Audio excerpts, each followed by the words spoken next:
Hello friend, मैं शरद Verma. Current affair MCQ में आपका स्वागत है। करंट अफेयर शुरू करने से पहले मैं आपको कुछ चीज़ें बताना चाहता हूँ। इसमें केवल 10 क्वेश्चन ही नहीं रहते हैं, इसमें 10 क्वेश्चन से ज़्यादा रहते हैं। कैसे? इसमें रहते हैं पुराने करंट अफेयर्स के कुछ पॉइंट, प्लस जो फेमस प्लेस हुआ, प्लस जो फेमस पर्सनालिटी हो गई, कोई फेमस जगह, कोई फेमस कंट्री, उसके बारे में पूरी हिस्ट्री, ज्योग्राफी, उसके बारे में भी बताया जाता है। तो ज़्यादा देर न करते हुए हम शुरू करते हैं अपने फर्स्ट क्वेश्चन से। First question, recently the government has unveiled the Agnipath Yojana. This scheme is related to which of the following? Agnipath Yojana ये किससे रिलेटेड है? ये है डिफेंस से रिलेटेड है। अग्निपथ योजना के बारे में तो आपने काफ़ी सुना होगा, तो इसके बारे में परीक्षा की दृष्टि से कुछ चीज़ें मैं आपको बताना चाहता हूँ। इसमें काम करने वालों को अग्निवीर कहा जाएगा, और 4 साल तक जो 4 ईयर इसमें आर्मी के रूप में या नेवी के रूप में या एयरफोर्स के रूप में अपनी सेवाएं वो कर सकते हैं। इसके लिए एज लिमिट कितनी रखी गई है? 17.5 ईयर से 21 ईयर रखी गई है, और 25% जो लोग हैं वो परमानेंट कर दिए जाएंगे इसमें से, और 75% लोगों को छोड़ करके किसी अन्य कार्य की तलाश में जाना पड़ेगा। और 10% आरक्षण की बात वो की गई है सीएपीएफ असम राइफल्स में की गई है। रक्षा की बात हो रही है, रक्षा क्षेत्र की बात हो रही है, तो इसके बारे में मैं आपको कुछ चीज़ें बताना चाहता हूँ। इसके प्रेजेंट टाइम पे रक्षा मंत्री कौन है? डिफेंस मिनिस्टर राजनाथ सिंह हैं, राजनाथ सिंह जी हैं। और इससे रिलेटेड एक फंड है, technology development fund. Technology development fund ये सुर्खियों में इसलिए है कि इसकी जो प्रेजेंट टाइम पे इसकी जो लिमिट हो गई है वो हो गई है 50 करोड़ रुपीस। 50 करोड़ रुपीस हो चुकी है। ओके, तो ये जानकारी थी अग्निपथ योजना के बारे में। अब हम चलते हैं नेक्स्ट क्वेश्चन पर। नेक्स्ट क्वेश्चन है, a team of researchers discovered are unique set of fossilized dinosaur eggs at the Dinosaur Fossil National Park. This national park is in which state? ये है मध्य प्रदेश में। डायनासोर फॉसिल नेशनल पार्क कहाँ पर है? मध्य प्रदेश में। और किस डिस्ट्रिक्ट में है ये है धार डिस्ट्रिक्ट में। चूंकि मध्य प्रदेश की बात हो रही है तो इसके बारे में मैं कुछ जानकारी आपको देना चाहता हूँ, जैसे कि यहाँ पर कौन कौन सी योजनाएं चलाई जा रही हैं। तो यहाँ पर योजनाएं चलाई जा रही हैं लाडली लक्ष्मी योजना, मुख्यमंत्री कन्यादान योजना और सीएम उद्यमी योजना चलाई जा रही है। प्लस इसमें कुछ चीज़ें और भी मैं आपको बताना चाहता हूँ। Kuno national park, Kuno national park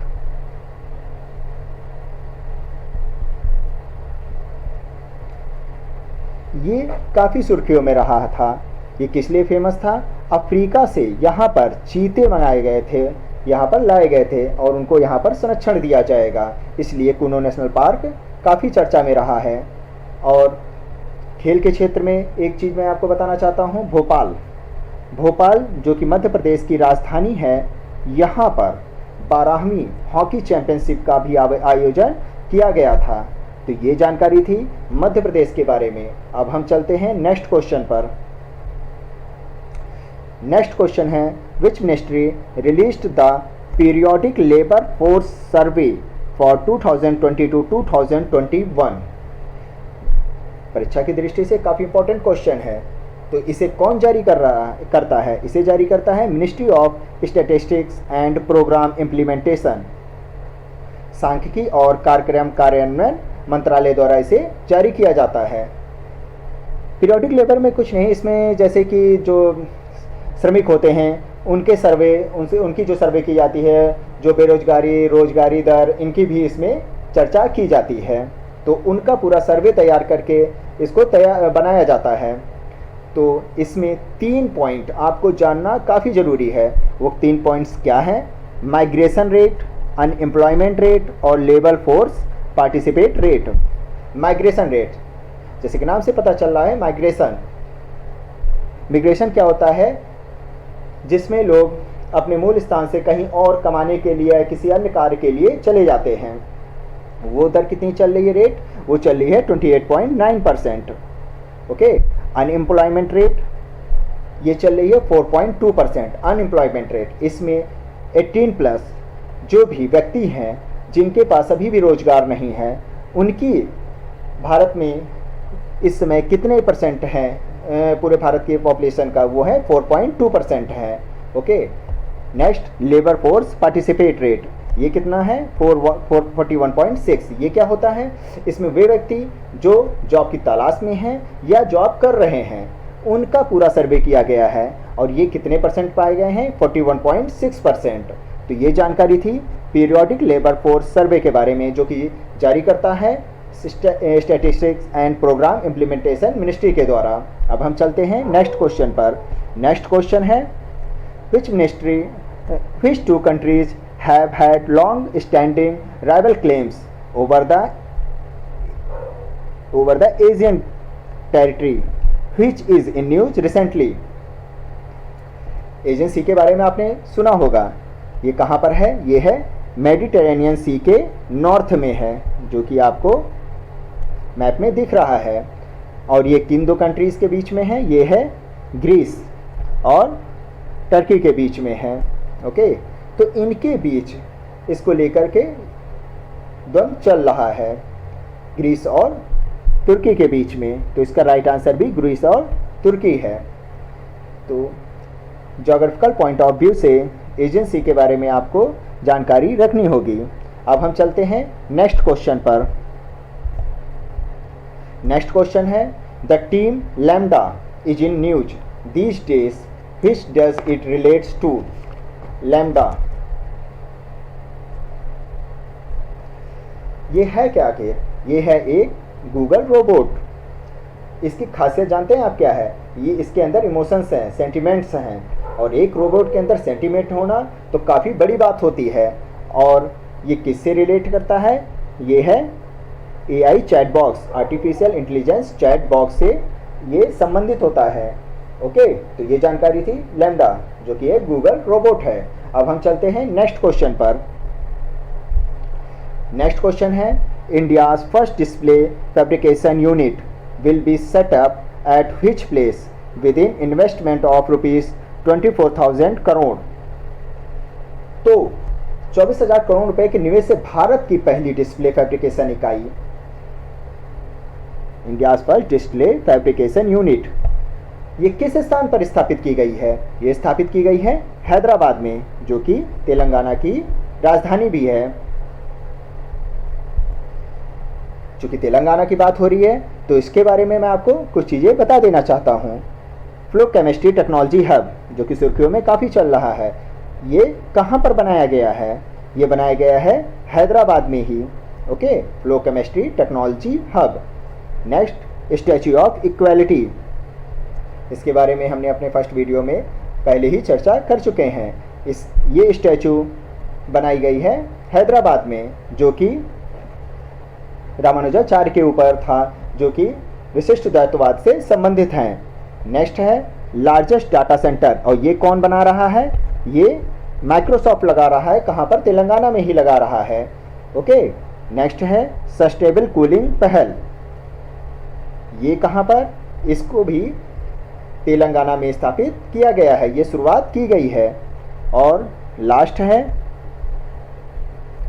international arbitration and medical centre, Bharat का पहला इंटरनेशनल ऑर्बिट्रेशन मेडिकल सेंटर कहाँ पर बनाया गया है? ये भी हैदराबाद में ही बनाया गया है। तो ये जानकारी थी तेलंगाना हैदराबाद के बारे में। अब हम चलते हैं नेक्स्ट क्वेश्चन पर। नेक्स्ट क्वेश्चन है, the first ever India European Union security and defence consultation held in which city? तो पहली बार Indian European Union security and defence consultation किस शहर में आयोजित किया गया है? तो ये आयोजित किया गया है ब्रसेल्स में, जो कि किसकी राजधानी है? ये है बेल्जियम की राजधानी, जो कि आपको मैप में दिख रहा है। ओके, इसके बगल कौन सा सागर है? नॉर्थ सी है। ओके, चूंकि ब्रसेल्स की बात हो रही है तो यहाँ पर कुछ हेडक्वार्टर्स हैं जिनके बारे में मैं आपको जानकारी देना चाहता हूँ। कौन कौन से? नाटो का, okay, next international dairy federation का, इंटरनेशनल डेयरी फेडरेशन का, और ग्लोबल विंड एनर्जी का,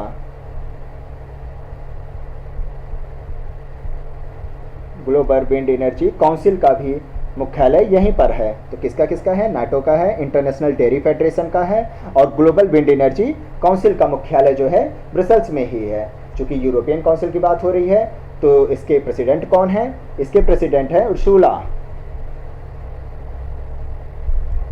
ये सुर्खियों में क्यों थी? रायसेना डायलॉग जो कि भारत में आयोजित किया जाता है, यहाँ की जो अतिथि बनी थी, तो ये चीफ गेस्ट जो बनी थी ये उर्सुला ही बनाई गई थी, जो कि यूरोपियन काउंसिल के प्रेसिडेंट हैं। अब हम चलते हैं नेक्स्ट क्वेश्चन। नेक्स्ट क्वेश्चन है, recently the election commission of India asked the union law ministry to consider that a candidate can contest to just one seat, who has the power to make this provision? तो एक उम्मीदवार सिर्फ एक seat पर चुनाव लड़ सकता है।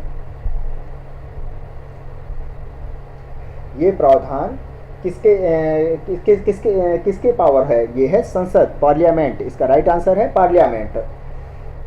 तो इसके बारे में पहले आपको कुछ जानकारी देना चाहता हूँ, जो कि प्रतियोगिता परीक्षाओं की दृष्टि से काफ़ी इम्पोर्टेंट है। Section 33(7) of representation of people act 1951, जो कि काफ़ी इम्पोर्टेंट है। ये है क्या आखिर में? इसमें एक प्रावधान है, इसमें ये पावर दिया गया है इस एक्ट में कि कोई भी व्यक्ति एक जगह से ज़्यादा जगह से चुनाव लड़ सकता है। मतलब एक से ज़्यादा प्लेस से वो चुनाव लड़ सकता है, कॉन्स्टिट्यूएंसी से चुनाव लड़ सकता है। और जैसे कि मैं आपको एक एग्जाम्पल देता हूँ 2014 के चुनाव के बारे में, जिसमें मोदी जी ने 2 जगह से चुनाव लड़ा था। कहाँ कहाँ से? बड़ौदा से और वाराणसी से। बड़ोदरा और वाराणसी से, और इन्होंने दोनों जगह पर जीत हासिल की थी। ओके, चूँकि दो जगह इसमें जैसे कि ये होता है कि 2 जगह से इसलिए लड़ते हैं कि मान लीजिए एक जगह हार जाते हैं तो दूसरी जगह वो जीत जाए, तो इसके लिए। लेकिन इससे कुछ नुकसान भी हो जाता है। वो नुकसान क्या है आखिर में? हम इससे पहले ये बताना चाहते हैं कि जो सेक्शन 33(7) है of representation of people act 1951, इसके सेक्शन 70 ही एक है, इसका एक सेक्शन 70 है। उसमें क्या बताया गया है? उसमें बताया गया है कि 2 सीट में से केवल एक सीट पर ही वही उम्मीदवारी कर सकता है और दूसरी सीट को उसे छोड़नी पड़ जाएगी। ओके, ये सेक्शन 70 में बताया गया है। जैसे मोदी जी ने दोनों जगह जीत हासिल कर ली, लेकिन उन्होंने वाराणसी को चुना और बड़ोदरा को छोड़ दिया, क्योंकि उनको केवल एक सीट पर ही अपनी उम्मीदवारी देनी होगी, बाकी दूसरी छोड़नी पड़ेगी। लेकिन इसका नुकसान क्या आखिर में हो जाता है? जनता तो उन्हीं को वोट देती है, और चूंकि वो उन्होंने बड़ोदरा का छोड़ दिया तो इसमें दोबारा इलेक्शन फिर करवाया जाएगा, फिर इसमें फिर से खर्चा बढ़ेगा, और जो लोग हैं वहाँ पर उनका थोड़ा सा इंटरेस्ट कम होना शुरू हो जाएगा। तो ये चीज़ आ जाती है। तो जैसे कि आप एक चीज़ जरूर सुने होंगे, 1 पर्सन 1 वोट, तो क्यों ना उसी के तर्ज पर ही एक उम्मीदवार सिर्फ एक सीट पर ही चुनाव लड़े। ये इस बात को ध्यान में रख करके इसकी बात उठाई जा रही है। और अगर वो 2 जगह से लड़ते हैं और उसके बाद उनको एक सीट छोड़नी पड़ती है, तो इसमें यह प्रावधान करने की बात की गई है कि उनको, अगर लोकसभा है और विधानसभा का चुनाव है, तो इसके लिए उनको कुछ अपनी तरफ से ही फंड देना पड़ेगा। ओके, तो ये जानकारी थी section 33(7) of representation of people act 1951 के बारे में। अब हम चलते हैं नेक्स्ट क्वेश्चन पर। नेक्स्ट क्वेश्चन है, famous and prominent lake saw was has dried up for the first time in its countries. This lake is in which country? ये काफ़ी सुर्खियों में रहा है। लेक सावा ये कहाँ पर है? ये है इराक में, जो कि अब सूख गई है, पहली बार सूखी है ऐसा। और ये किस नदी के पास है? ये है यूफ्रेटस नदी के पास है। यहाँ पर है यूफ्रेटस नदी के। यहाँ पर कौन सी दो नदियाँ बहती हैं? यहाँ पर टिग्रिस और यूफ्रेटस, जिसे हिंदी में दजला या फ्रात नदी कही जाती है। तो वहाँ का, जैसा कि आप इमेज में देख रहे हैं, ये कैसे ये सूख गई है। तो चूँकि इराक की बात हो रही है, तो इसके बारे में मैं आपको कुछ चीज़ें बताना चाहता हूँ। क्रूड ऑयल, कच्चे तेल को मंगाने में भारत जो आयात करता है, तो सबसे नंबर 1 पर वो इराक ही है। इराक से सबसे ज़्यादा मंगाया जाता है। यहाँ के एक व्यक्ति हैं मोहम्मद जालूद, ये किस लिए चर्चा में रहे हैं? इंटरनेशनल वेट लिफ्टिंग फेडरेशन के ये प्रेसिडेंट चुने गए हैं। ओके, मोहम्मद जालूद। और यहाँ की राजधानी क्या है? इराक की राजधानी है बगदाद। तो याद रखिएगा, लेक शावा कहाँ पर है? इराक में है। अब हम चलते हैं नेक्स्ट क्वेश्चन पर। नेक्स्ट क्वेश्चन है, which country has overtaken Saudi Arabia to become India second biggest supplier of oil behind Iraq? Okay, तो भारत का दूसरा सबसे बड़ा तेल आपूर्तिकर्ता बनने के लिए कौन सा देश सऊदी अरब से आगे निकल गया है? तो वो है रसिया, जिसने सऊदी अरब को पीछे छोड़ दिया। पहले नंबर से हम इराक से मंगाते हैं और दूसरे नंबर पे अब रसिया हो चुका है। तो ये जानकारी थी आज के करंट अफेयर्स के बारे में। कमेंट प्लीज़ दीजिएगा ताकि मुझे पता चल सके कि मेरा वीडियो कैसा बना हुआ है, और इसे लाइक ज़रूर करिएगा। आज का वीडियो देखने के लिए आपको धन्यवाद।